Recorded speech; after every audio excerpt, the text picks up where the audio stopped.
महादेव कहते हैं अतीत का घाव एक गहरे घाव जैसा होता है। ठीक तो हो जाएगा मगर निशान जरूर रह जाता है। ऐसे में आप उससे देखकर उससे सीख ले सकते हैं कि दोबारा ऐसी गलती ना हो, नहीं तो उससे भी गहरी चोट खा सकते हैं उस गलती को दोहराकर। इसलिए अतीत को कोई भूल नहीं पाता, मगर उस अतीत को अपने वर्तमान और भविष्य से खिलवाड़ कर रोक जरूर सकता है। अगर बीते हुए कल के साथ अच्छी यादें जुड़ी हो तो इंसान उन्हें भूलना नहीं चाहता, बल्कि चाहता है कि वह दोबारा इन यादों को जिए। और कुछ बुरी यादें हो तो उन्हें वह भूलना चाहता है। तो बुरी यादों को भुलाने के लिए आपका सकारात्मक होना बहुत ज़रूरी है, क्योंकि इंसान अपनी सोच से ही ताकतवर बन सकता है। महादेव कहते हैं एकाग्रता से काम कीजिए, आपको पानी की तरह लगातार बहना होगा। चाहे रास्ते में कितनी भी मुश्किल क्यों ना आए, उनसे टकराते हुए आपको लगातार आगे बहते रहना होगा। यह दुनिया का नियम है। आप जब भी किसी से कोई सुझाव मांगने जाओगे तो आपको वहाँ से निराशा ही हाथ लगेगी। कुछ ही लोग होंगे जो आपके काम को समझेंगे और आपको आगे बढ़ने के लिए प्रेरित करेंगे। 90% लोग तो आपको आगे बढ़ने ही नहीं देंगे, आपको हतोत्साहित करेंगे, आपका आत्मविश्वास कम करेंगे। पर आपको तो खुद पर, खुद के काम पर, खुद की कौशल पर खुद से ज़्यादा भरोसा होना चाहिए। सफलता की राह में चलते चलते संघर्षों का पहाड़ चढ़ना पड़ता है। कभी मुसीबतें आ जाए तो बैठकर, ठहरकर, सोचकर आगे बढ़ना पड़ता है। कमज़ोर होते हैं वह लोग जो संघर्षों का पहाड़ आधा चढ़कर भी वापस पीछे की ओर चल पड़ते हैं। ठहरे हुए पानी देखकर कभी यह मत सोचना कि यह कभी बह नहीं सकता। जब उसका वक्त आता है तो तूफान की तरह लगातार आगे की ओर बढ़ता चला जाता है। ठीक इसी प्रकार जब कभी हिम्मत टूटने लगे तो थोड़ा सा ठहर जाना, थोड़ा सा और सोचना, फिर अपने दिमाग का इस्तेमाल करके आगे बढ़ना। यहाँ आपकी संकल्प शक्ति आपके काम आएगी। सफलता आपके कदमों में होगी, भले ही देर से मिलेगी पर मिलेगी ज़रूर। बस खुद पर यकीन रखना। महादेव कहते हैं जब भी आप कुछ नया और अच्छा करने की सोचोगे तो आपके रास्ते में कई सारे मुसीबतें आएंगी। खराब से खराब परिस्थिति आपके सामने आती जाएगी जो आपके आत्मविश्वास के स्तर को गिराएगी। इस परिस्थिति में आपको क्यों और कैसे, यह दो शब्द आपको ताकत देंगे, आपका शक्ति बढ़ाएगा, आपके मानसिक रूप में ताकतवर बनाएगा, हर परिस्थिति में लड़ने और करने की ताकत देगा। और यही सही समय होता है खुद को जानने का, खुद के आत्मविश्वास के स्तर को जानने का। इस विकट परिस्थिति में या तो इंसान पूरी तरह टूट जाता है या अपना मार्ग बदल लेता है या फिर छोड़ देता है। और दूसरी ओर जो इंसान डटकर हर परिस्थिति से लड़कर सहकर अपना पूरा काम पूरी ईमानदारी से करता है, वह निखर जाता है और सफलता को पाता है। जब हम नए काम करते हैं तो हमसे छोटी गलतियां होती हैं, लेकिन कई बार ऐसा भी होता है कि सब कुछ सही होने के बावजूद भी कुछ लोग ऐसे भी होते हैं जो बार बार होने वाली गलतियों की वजह से हार मान लेते हैं। उन्हें यह डर रहता है कि जिस काम से वह बार बार असफल हो रहे हैं वह काम करना उनके बस के बाहर है। लेकिन जो लोग अपनी गलतियों से सीखना जानते हैं वह कभी हार नहीं मानते। अगर हम कुछ नया सोच सकते हैं तो हम कुछ कर भी सकते हैं, लेकिन उसके लिए हमें अपने आप पर पूरा भरोसा होना चाहिए। हम अक्सर अपनी नाकामयाब का मुख्य कारण दूसरों को मानते हैं। अपने जीवन में पीछे मुड़कर देखिए, आपको क्या क्या नहीं मिला, उनके कारणों को जानिए। अगर आप किसी दूसरों को कारण ठहराएं तो उसमें उलझ जाएंगे। ठीक से। यह आप जो कर रहे हैं उसकी जिम्मेदारी अगर आप खुद नहीं लेंगे तो परिणाम कभी आपके मन मुताबिक नहीं होगा और आपका मन कभी संतुष्ट नहीं रहेगा। आप जो ज़िंदगी जी रहे हैं, जैसा जी रहे हैं, वो आपके द्वारा बनाई गई है। इससे बुरा या बेहतर बनाना 100% आपके हाथ में है। यदि आपको दूसरों की अपेक्षा देर से सफलता मिलती है तो उदास मत होना, मेहनत जारी रखना। जिस दिन आपको सफलता मिलेगी उस दिन इतना ज़्यादा और इतने लंबे समय के लिए मिलेगी कि आपकी आगे आने वाली पीढ़ी के लिए भी कम नहीं पड़ेगा और दुनिया आपकी मेहनत को याद रखेगी।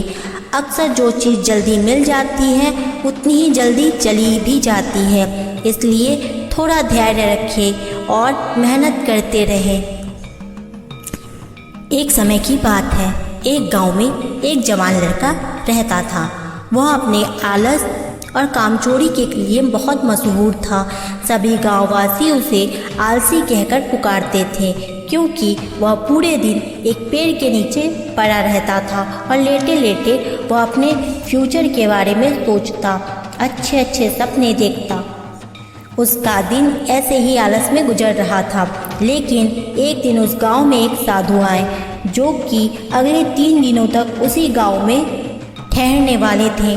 वह दिन भर लोगों से चंदा इकट्ठा करते और लोगों को उपदेश देते और रात में गांव के बाहर बने मंदिर में आराम करते। वह साधु जब भी दान लेने जाते, रात को वापस आते तो वह साधु हर बार उस जवान लड़के को उसी पेड़ के नीचे लेटा हुआ पाते।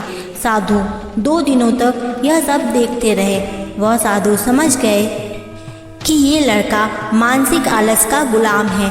तीसरे दिन जब वह वापस लौट रहे थे तो उस लड़के के पास गए जो अभी भी उस पेड़ के नीचे लेटा हुआ था। साधु ने लड़के से कहा, बेटे मेरे पास आओ, तुम्हारे लिए एक काम है।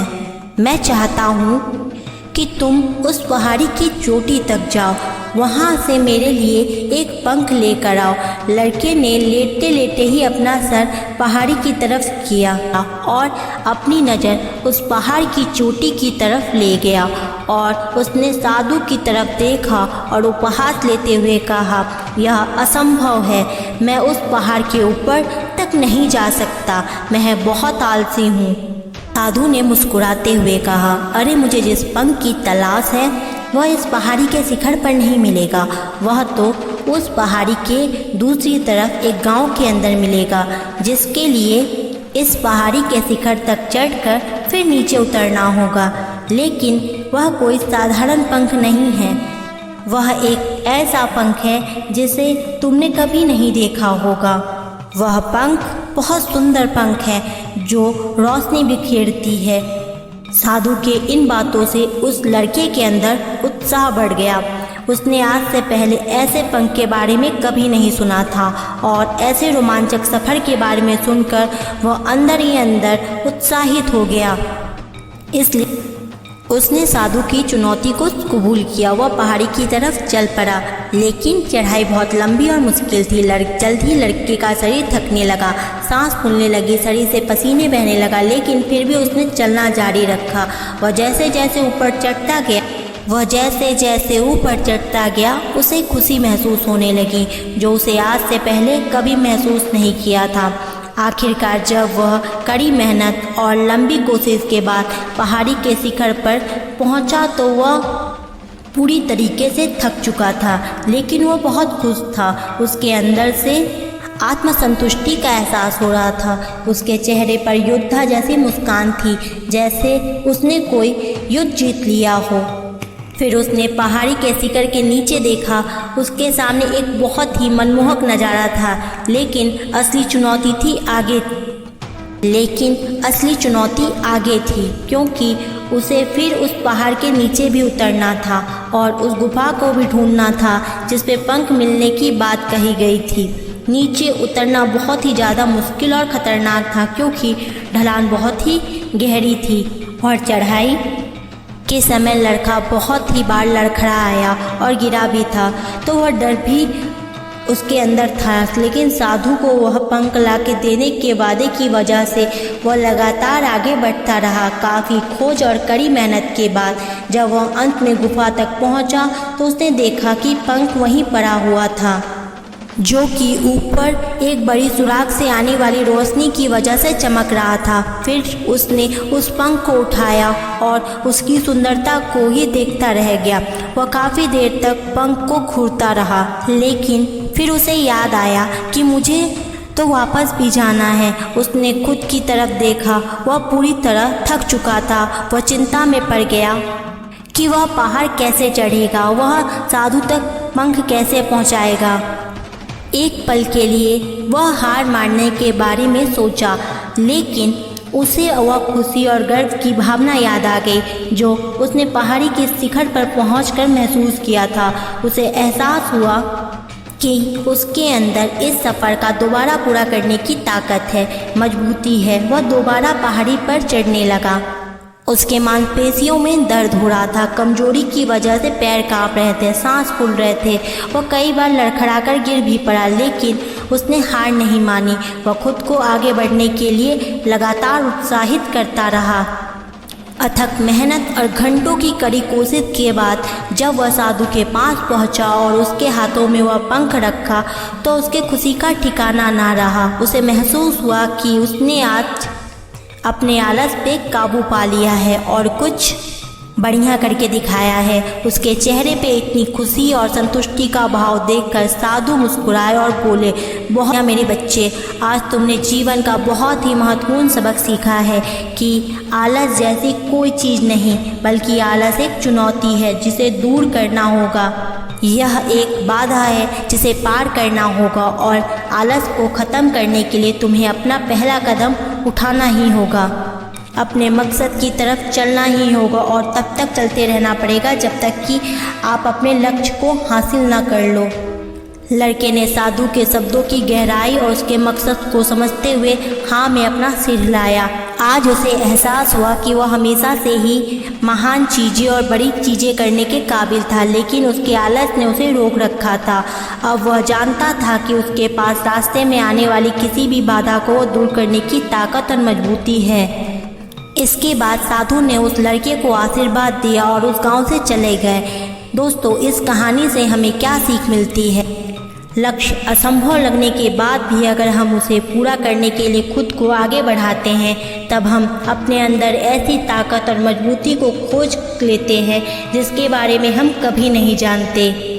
आलसपन को काबू में करने के लिए हमें खुद को चुनौती देना चाहिए और हमें सपना देखना चाहिए, फिर चाहे उस सपना को पूरा करने के लिए कितनी मुश्किल क्यों ना हो, हमें लगातार आगे बढ़ते रहना चाहिए। बाधाओं और असफलता के बावजूद मजबूत रहना चाहिए। हमें अपने लिए एक नियम बनाकर उस पर टिके रहकर अपनी मंजिल को पाने से पीछे नहीं हटना चाहिए।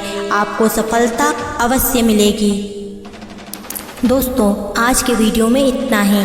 अगर वीडियो अच्छी लगी हो तो लाइक और शेयर करें। ऐसी वीडियो और देखने के लिए हमारे चैनल को सब्सक्राइब करें। तब तक के लिए जय महाकाल।